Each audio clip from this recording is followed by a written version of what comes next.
Banyamuli basabye enkula ya bulungi bwansi.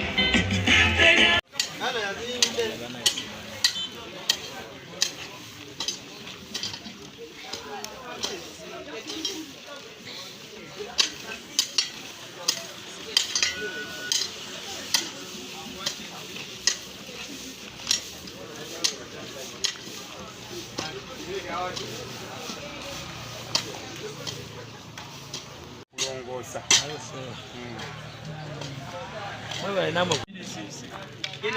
We had head boy here. Head boy.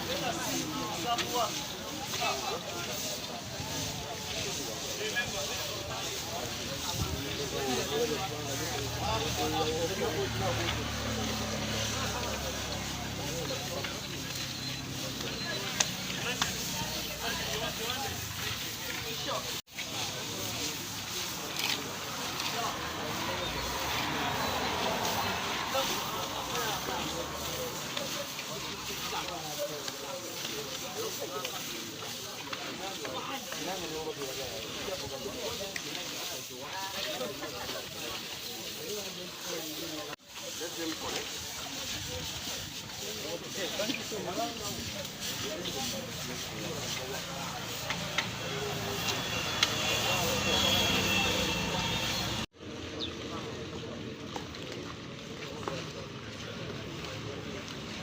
A teacher of biology from SETA A-Level campus. With me I have a team of other teachers and students. We are here for the National Cleaning Day. Cleaning Uganda. Cleanliness is our priority. We need to prevent diseases, keep our environment super clean. That's why we are here. We are here to be in solidarity with the government of Uganda. As a team, we appreciate the management, administration and teachers who have given us the support to be here.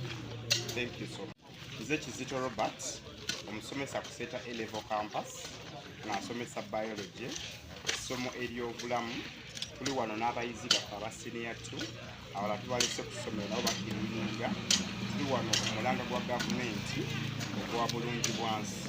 Ensonga lwaki tuli wano, twagala okubeera n'ekibuga ekiyonjo, eggwanga eriyonjo, okuziyiza endwadde. Twebaza buli omu mu ggwanga ali wamu n'omulanga gwa gavumenti, era tuli wamu ffe nga SETA High A-Level campus. Buli Saturday esembayo omwezi tujja beerangawo okulongoosa ebisomo. Eri abantu bonna mu ggwanga tukkirizibwa kumaasamaasa kasasiro. Ate wadde kino tugenda kikolanga ng'eggwanga just Saturday esembayo omwezi. Mbadde nsaba buli lunaku w'otundira ku dduuka lyoteekawo dustbin, teekawo akaveera, abantu baba bateeka kasasiro. Obeera mu mmotoka tomala kulya nkoko na soda n'omaasa ebweru. Tereka ebintu byo otuuke ewantu wali dustbin, teekamu ebintu. N'ekirala abantu bonna gye tuli longoosa ewakaawo, siimuulawo yero olujja ssaawa ogobe ensiri ogobe n'omusujja gw'ensiri. Alexander, teacher of biology, SETA High A-Level campus.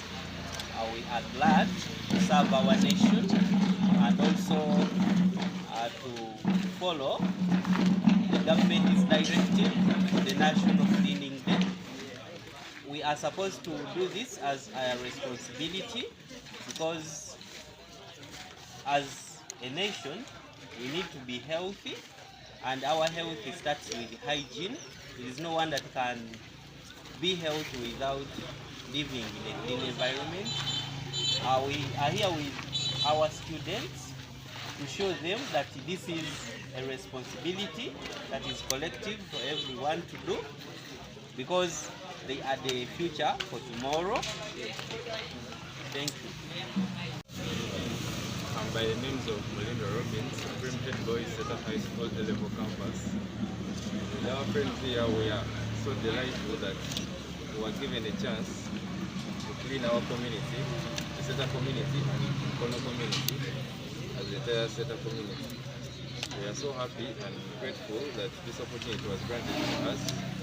Encourage also the students to promote cleanliness and ensure that where we stay is a good living environment for ourselves.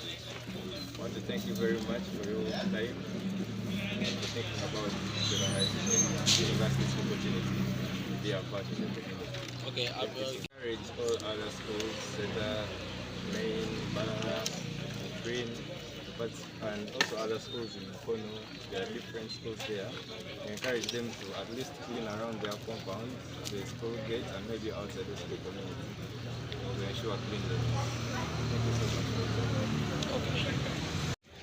Okutandika amanya Esalongo, Sali Simon, Kabukoza, Sinyaman, SETA High, Campus.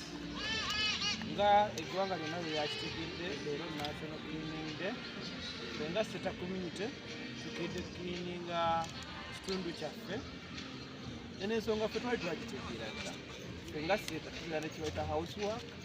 Era ebeerawo leero ku Lwomukaaga ku makya.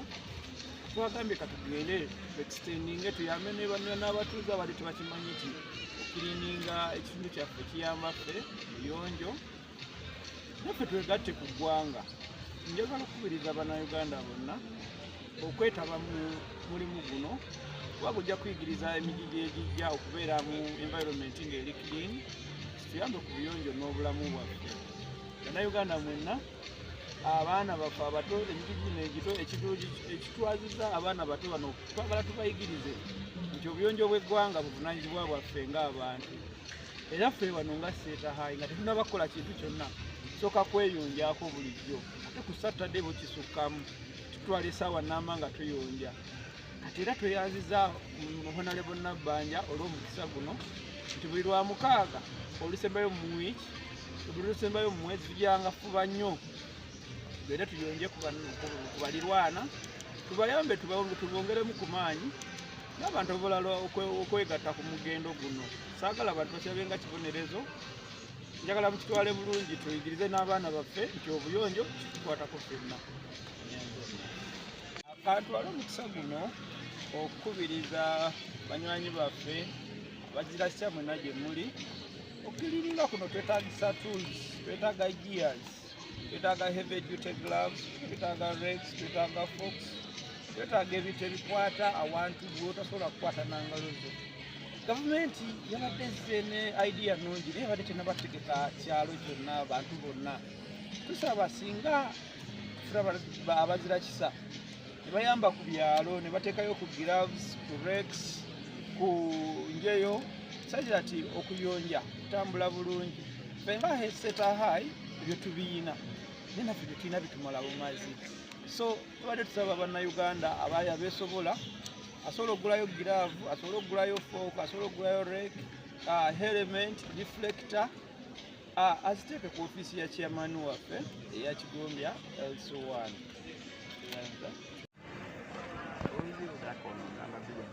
Taxi zaaliwo waggulu nnyo nnyo nnyo zigenda zikka kati olwalekeese nnyo.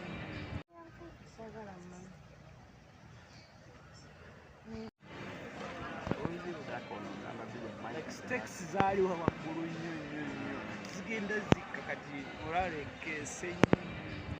Ebisinga time has to tuteeka olwekizita kugambye nti tetujja kumusobola ate situfuza omusobodde banange tweyanze. Mwine namba? Alex.